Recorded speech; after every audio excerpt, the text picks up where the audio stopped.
जोगाराम पटेल क्या कुछ कह रहे हैं, आइए सुनते हैं। हमारे लिए खतरनाक है, उसके संबंध में भी केंद्र सरकार के कानून के अनुरूप ये कानून लाया है। और तीसरा, आज लैंड वैलिडेशन एक्ट भी अपने आप में बहुत ही महत्वपूर्ण था। वह है माननीय सर्वोच्च न्यायालय के निर्णय के उपरांत रिको में एक असमंजस की स्थिति हो गई थी। 2023 से रिको, चाहे लैंड का सब डिवीजन हो, रूपांतरण हो, ट्रांसफ़र हो, सब लीज हो, रेंट पे देना, उसको रोक लगा दी थी। और इसके द्वारा सन 79 से बाद जितने भी रिको द्वारा अपने रिको इंडस्ट्री एरिया के अंदर आने वाले प्लॉट्स का सब डिवीजन किया है, ट्रांसफ़र किया है, सब लीज किया है, रेंट पे दिया है, सब डिवीजन किया है, उनको वैलिड माना जाएगा और भविष्य में रिको को ये कार्य करने का अधिकार रहेगा। ये बिल भी महत्वपूर्ण है। और उससे भी अधिक महत्वपूर्ण धर्मांतरण वाला जो कल पारित हुआ, सभी प्रदेशों में ये बिल पहले करीब पारित हो गया था। राजस्थान ने सभी का अध्ययन करने के उपरांत इस बिल को पारित करवाया है। ये कानून बनेगा और ये कानून बहुत लव जिहाद की श्रेणी से, जबरदस्ती धर्म परिवर्तन की दृष्टि से महत्वपूर्ण है। एक बात जो रही है, विधानसभा में 12-13 बिल पारित हुए हैं, विधानसभा चली भी 1 तारीख से लगाकर आज दिन तक, लेकिन विपक्ष का रवैया हमेशा नकारात्मक रहा। विपक्ष आपस में बटा रहा और विपक्ष की जो अंदरूनी खींचतान है वो उजागर हुई।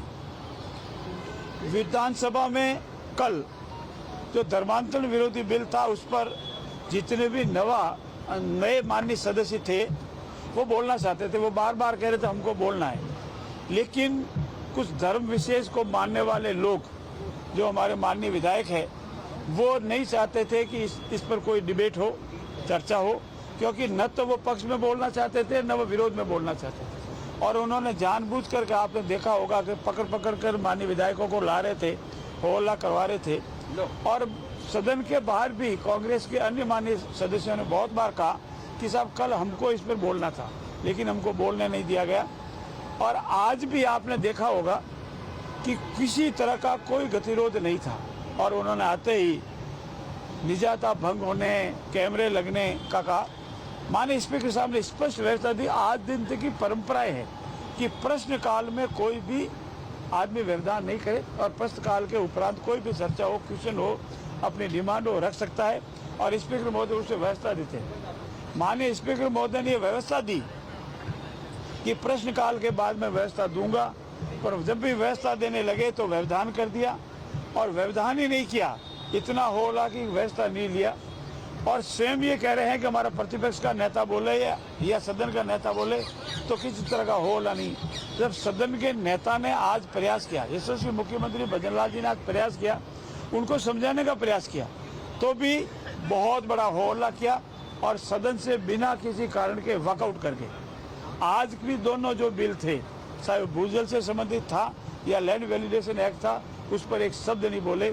जितना विधायी कार्य हुआ है, 1-2 बिल के सिवाय किसी पर भी उन्होंने चर्चा में भाग नहीं लिया। विपक्ष हमेशा हो हल्ला करके सदन की कार्रवाई से बाधित करने का प्रयास किए और जब उसमें वो सफल नहीं हुए तो वॉकआउट कर गए, भाग गया विधान। सिर्फ उन्होंने नौटंकी की। किसी दिन टोपी पहन के आए, किसी दिन स्वेटर पहन के आए, किसी दिन टी-शर्ट पहन के आए, किसी दिन दूसरा कोई ओवरकोट पहन के आए और किसी दिन कुछ भी प्रदर्शन किया। और कांग्रेस के पास इस नौटंकी के अलावा कुछ भी नहीं रहा है। इसलिए मेरा ये मानना है कि जो इनका अंतर्द्वंद है वो बाहर आ गया है। ये जो भी गाइड होते हैं, बाहर से फोन आता है, उससे गाइड होते हैं और प्रतिपक्ष के नेता को हर वक्त कोशिश करते हैं कि